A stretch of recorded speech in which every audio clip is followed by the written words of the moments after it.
Hi viewers, in this video I will show you how I replaced the rear brake pads on a Kia Rio 2015. A short time ago I helped my youngest son to remove 4 wheels that were stuck on hubs because of rust. At that time I told him that the brake pads and probably the rotors had to be replaced. The following weekend he was back with the new brake pads, but without the rotors that were on back order. First, I loosened the 4 lug nuts on the wheel. Then the car was properly jacked up and secured with a jack stand and 4 wheel chocks. At that moment, the wheel was easy to remove since I had applied a coat of anti-seize on all hubs a few days before. To remove the brake pads, first the caliper had to be removed from the caliper bracket. To do it, I had to undo the 2 caliper bolts. Usually these bolts are not difficult to unscrew, but in this case I had to use a small hammer to loosen them up. Contrarily to the front caliper pistons, the rear parking brake pistons cannot be retracted by simply compressing them, because there is a parking brake mechanism behind each piston that locks them in place. When the handbrake was released, the pads were not compressed on the rotor, and then there was a small clearance. Therefore, the caliper could be pried out with a pry bar or a screwdriver. As you can see, the piston was rusted, but it was still working. The caliper was not a big component, nevertheless I preferred to iron it during the time I was removing the other parts. The 2 brake pads were stuck in the caliper bracket, so I decided to simply undo the 2 bolts holding the bracket and remove all the parts together. There was a rust rim around the rotor, and the easiest way to remove all the parts was to use the hammer again. Due to snow and salt on the streets during winter up north, it is not rare to see brake pads stuck in caliper brackets because of rust buildup. It is a good practice to compare the old and the new brake pads as soon as we get them to see if they are matching together. To work easily, I secured the brackets in the vise. First I removed the guide pins and they looked fine. Then I placed them aside in proper order to be refitted.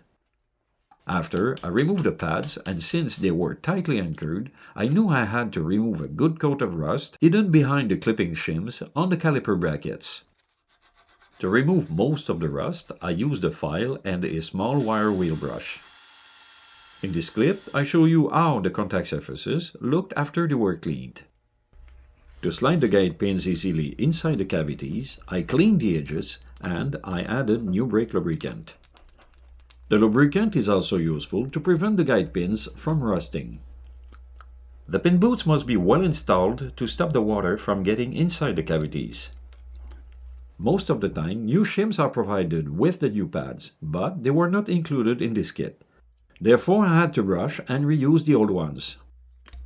To slow down the rusting process, I applied a bit of brake lubricant on the contact surfaces of the caliper bracket and also on the shims. While I was well installed on the workbench, I checked if the brake pads were moving without restriction before the final installation. Note, if the metal tabs are too tight, they need to be adjusted with a file to fit properly. It is also important to position the pad with the wear indicator in the inboard position with the wear indicator located on the leading edge of the pad. When the pads are not installed, it's a good moment to check if the wheel bearings are still in good condition. Kia uses a small bolt to keep the rotor in place when the brake parts are assembled. This bolt was stuck and I had to use an impact tool to loosen it. Again, the rust was a problem. The rotor and the hub assembly were stuck together. I sprayed a lot of penetrating oil, and after I had enjoyed a good cup of coffee, I had no problem to remove the rotor. Nevertheless, the rust buildup on the outer edge of the rotor was partially removed to be able to drive the car while waiting for the new rotors. To make sure the rotor would fit properly, I removed the rust from the hub and I added a coat of anti-seize. I cleaned the studs and I reinstalled the old rotor for the time being. I did not reuse the damaged bolt to hold the rotor in place. Instead, I used an open lug nut on a temporary basis. Next, it was time to reinstall the caliper bracket. The 2 retaining bolts were fastened and later on, the torque was set to 14 foot-pounds. A brake piston tool is usually used to reset the piston. In this case, to be able to hook the tool with the 4 notches on the piston, I had to remove some rust first. Before compressing the piston, I made sure the parking brake was fully released and the lid of the brake fluid reservoir was removed. During the complete procedure, I kept the level of the brake fluid between the minimum and the maximum level.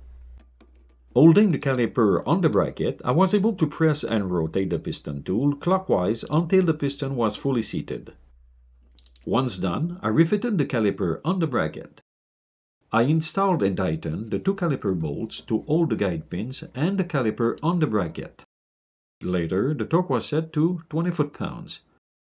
My son helped me by pumping the brake pedal so I could test the basic adjustments of the pads. To complete the work on this side of the car, the wheel was put back in place and I tested the brakes and the parking brakes again with the help of my son. When the 2 sides of the car were done, the brake fluid was rechecked and the lid was refitted.